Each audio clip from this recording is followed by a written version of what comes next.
Hello and welcome to A Taste for the Road. My name is Scott and welcome to this 2020 Jeep Wrangler Unlimited. So today we're going to be reviewing this on some back roads north of Charlottesville, Virginia. We're going to be hitting a nice lunch stop up in Orange to the north a number of miles called Real Food, and ultimately encouraging you to try something new or to see something that you do know in a new way, perhaps in a Jeep, which is a pretty special adventure truck. So for this particular truck, which I think is a nice spec in terms of it being quite simple, it's just got a few options. This one has the 7-inch Uconnect system with the Apple CarPlay.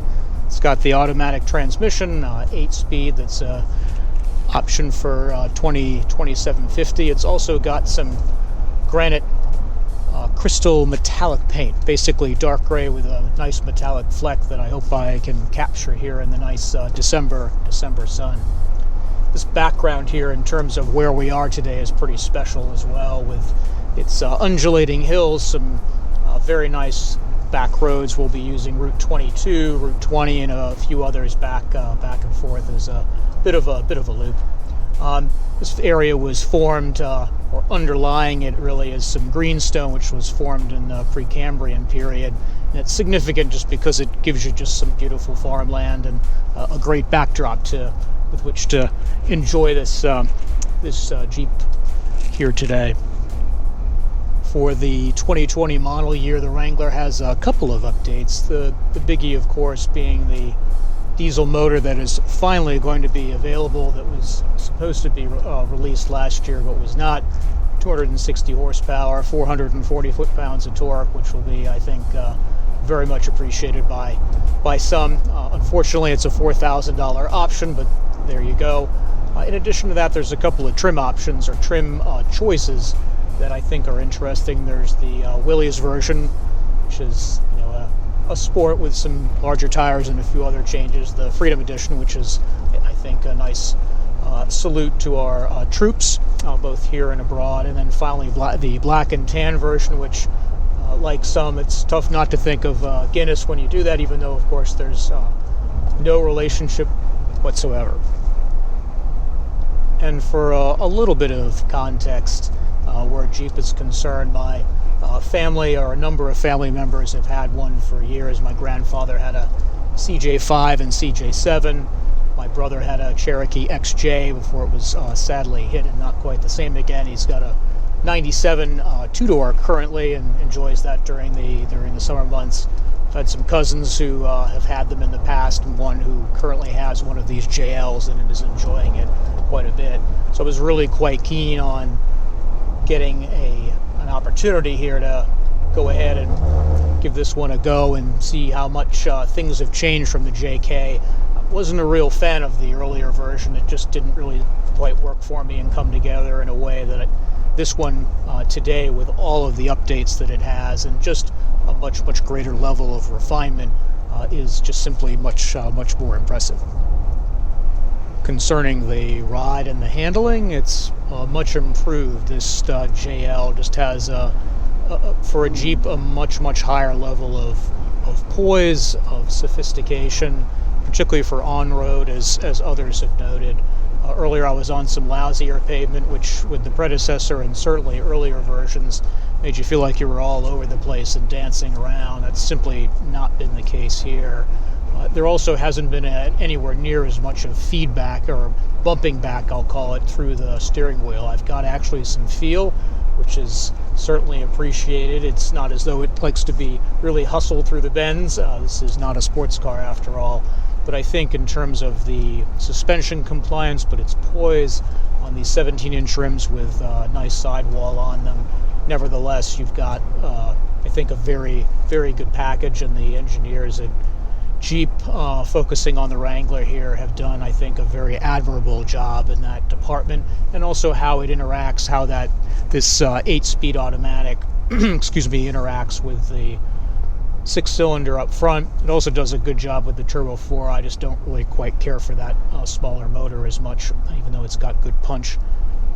Extending things out, I guess, into the interior here, It's a nice place to be. Again, a very significant step up, which is definitely appreciated. The overall fit and finish, how much quieter it is, the lack of, if you will, squeaks and rattles, the overall plastics, again, quite a pleasing and enjoyable place to be. It's definitely not perfect, and some of it depends on the spec level.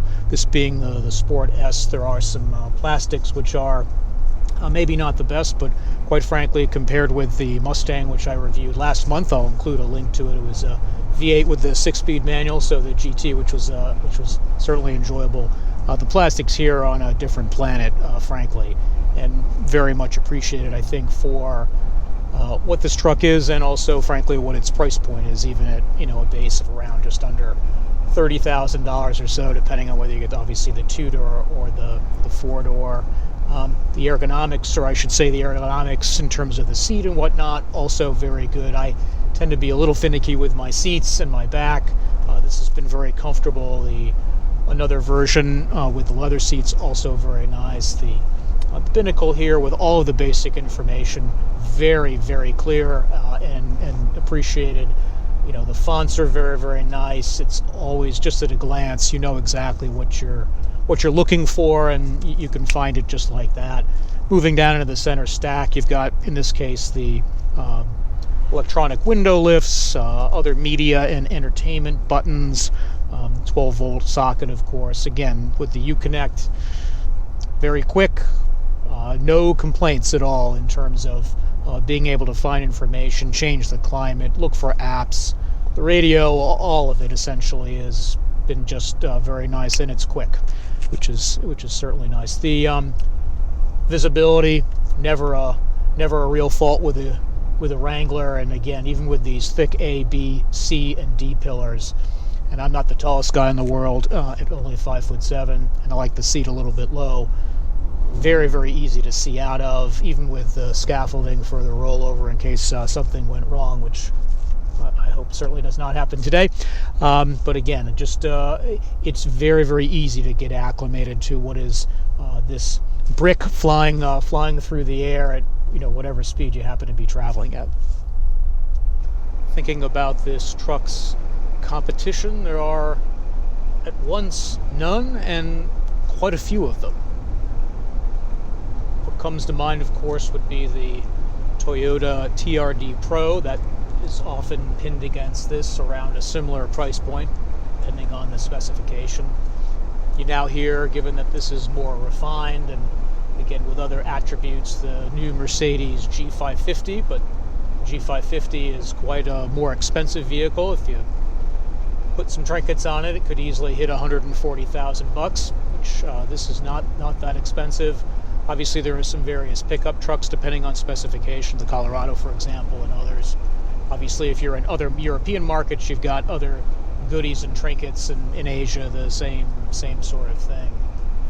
What I do think is interesting, in also talking about the value question, which I don't see covered in other reviews, and I always like to talk about it, is that this is a truck that sells very well. About 240 or so thousand here in the U.S., another 25K or so in Canada, and then of course in other international markets for the Outback and for overlanding and doing all sorts of things, including just going to the mall. But that this thing rarely goes on sale, and typically is not quite list price, but you're certainly not going to get much of a discount. What's interesting too is that this is a premium vehicle, even though it starts at a more affordable price in theory of around $28,000 or $29,000. Trying to find one is usually like trying to find hen's teeth. You'll find most that are much more well optioned out. The other thing too, I actually think this is a luxury vehicle. And hear me out, even though it's an unconventional way of looking at it. So there is a dealership not very far away from me outside of Washington, D.C., where I live, that sells a lot of Jeeps, a lot of Chryslers, a lot of Rams. In fact, they have probably 1,500 or so vehicles on their several lots. About 500 of them are Jeeps, and many are Wranglers of various configurations. Right out front, in front of the showroom when I was last there about a week and a half ago were 5 Wranglers, a couple of 2-doors and 3 4-doors. The least expensive of which was $75,000. The most expensive version was just a skosh under $90,000.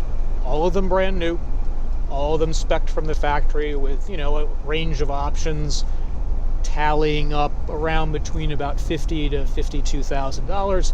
And then the dealership went ahead and added tens of thousands of dollars of extra add-ons of various sorts, ones that you would expect. And those sell on a regular basis. That isn't an anomaly. It's not something that they only did for Christmas and for the New Year. And that's because there's demand for a $90,000 Jeep.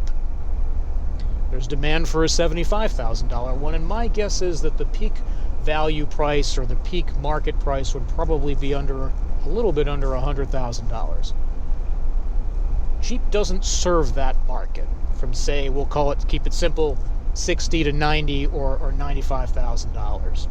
And yet there are people who want a Jeep very nicely spec'd out, who in many cases, I'm guessing, given its price and the very lovely additions onto them, probably won't be taking them off-road. It's sort of, if you follow bikes at all, as I review them, think of an adventure motorcycle that's just absolutely decked to the nines.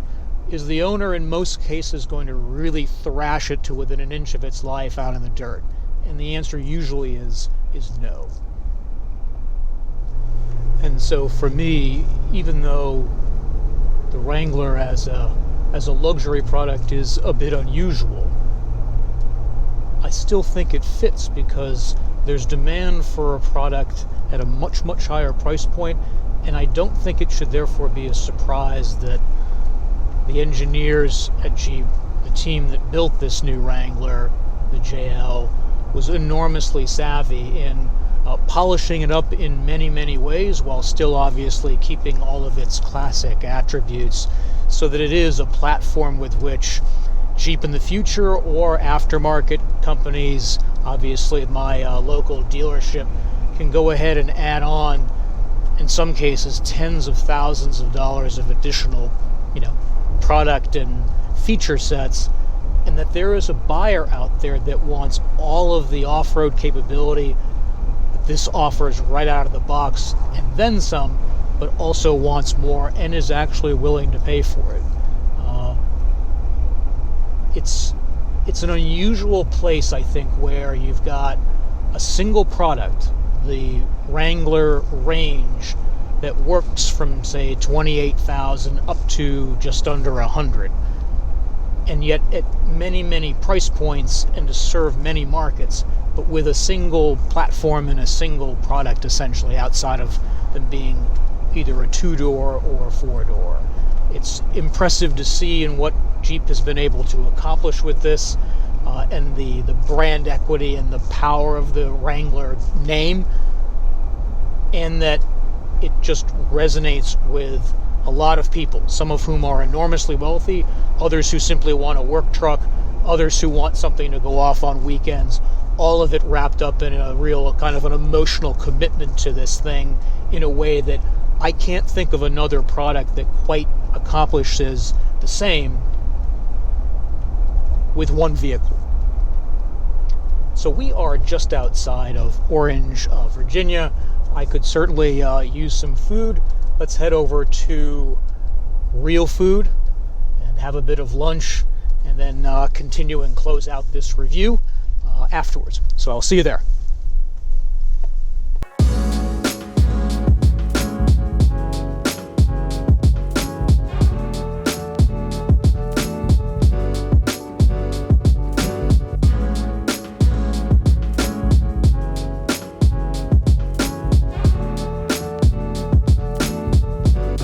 Well, that was a very nice lunch at Real Food. I ended up having a salad of sopressata, some potatoes, as well as some croutons that were seasoned, if you will, with some olives with a red vinaigrette.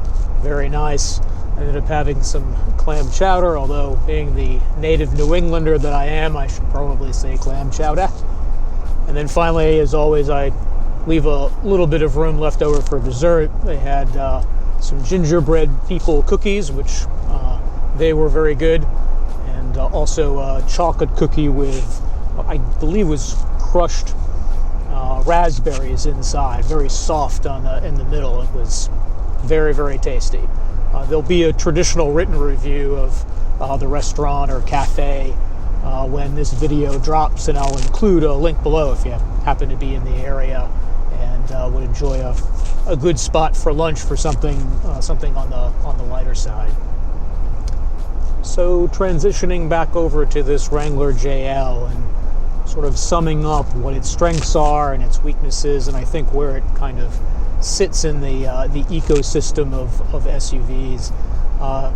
The biggest pleasure has certainly been the additional refinement, both on-road, a little bit of off-road, although mostly just some gravel roads, some of which had real heavy washboarded surfaces.